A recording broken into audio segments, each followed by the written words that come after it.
Well, I was born in Virginia, moved to Minneapolis at the age of 1. My dad worked for the airline, so naturally I'm going to get a natural tendency to want to explore aviation as I grew up.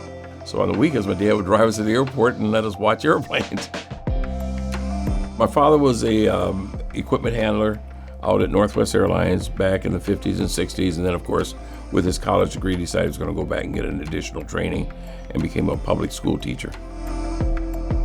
I was a paper boy, delivered papers, and was fortunate enough to have delivered the most papers, and I got a free ride along with 2 of my high school friends. And then my training was actually right here at Crystal Airport, and I'll never forget walking in that day just to pick up some magazines, and the instructor said, $8 for the plane, $4 for the instructor.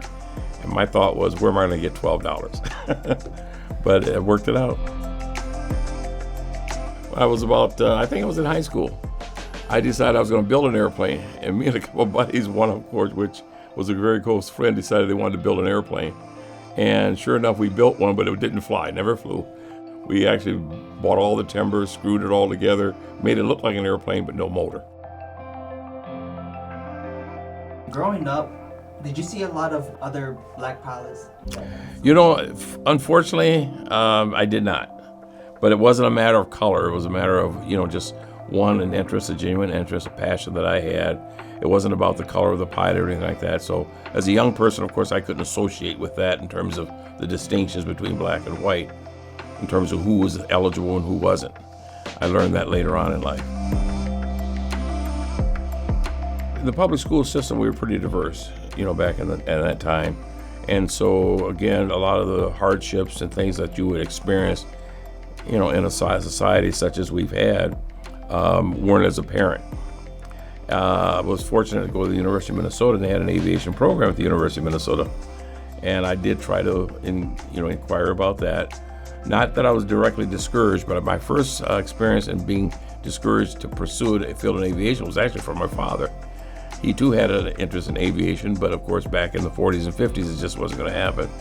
And so he says, boy, by the time you're old enough to fly an airplane, they'll be landing themselves. And, they are. When I did get a job finally, after training many airline pilots, I was stationed in Memphis, Tennessee. And if you can imagine what that was like with the 1968 killing of Martin Luther King and things of that nature.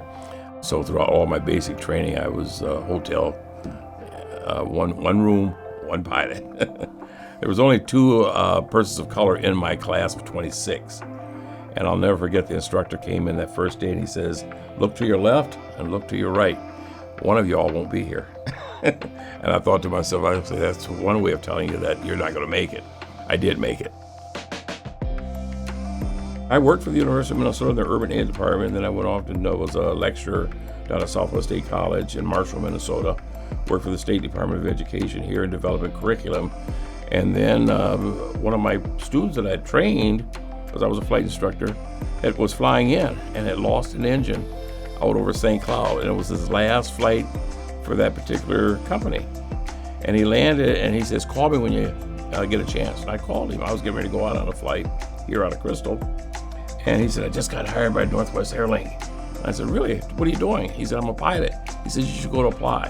And so naturally what I did is I did apply. I got the job. I stayed there about 3 or 4 years, got laid off, unfortunately, and then started my company, Executive Air Leasing, which is a travel management company and an aircraft leasing company. And that was what I did for the rest of my aviation career. I enjoy the industry, I enjoy the people, and I enjoy the benefits of what it has to offer as a pilot. What is Black History Month? Well, it's the essence of the contributions that we as people of color have always contributed to the benefit of others, going all the way back into 340 years ago. Our contributions were never really realized or recognized.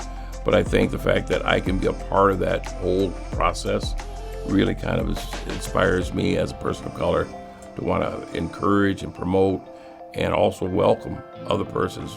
We have a lot of diverse, people coming from different cultures and backgrounds that have ambitions, and those ambitions should never be squandered because of a person's color of skin.